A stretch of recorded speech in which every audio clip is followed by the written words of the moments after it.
pourquoi avoir attendu pour faire votre outing d'être surpris dans ces toilettes à Los Angeles? Pourquoi l'avoir pas fait avant, alors que des amis à vous, par exemple Boy George, vous disaient fais-le, fais-le? Pourquoi avoir attendu d'être pris?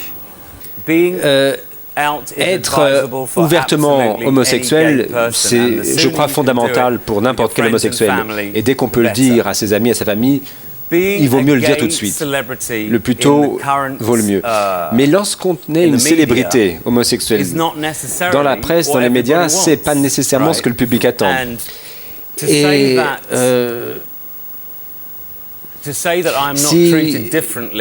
j'aurais tort de dire que je ne suis pas traité différemment par la presse.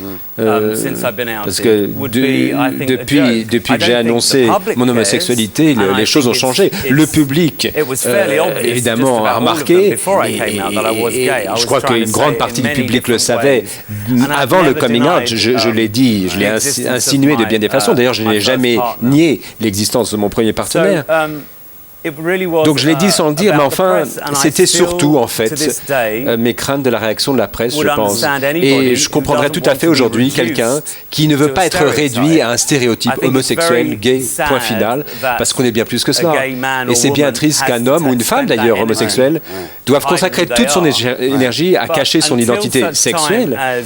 Mais tant que l'on ne pourra pas être ce que l'on veut, lorsque le fait d'être homosexuel est considéré comme une réduction de la personnalité, et je pense que les choses peut-être sont meilleures en France qu'ailleurs, mais tant qu'on sera réduit à un simple stéréotype, alors il ne faut pas forcer les gens à faire leur coming out.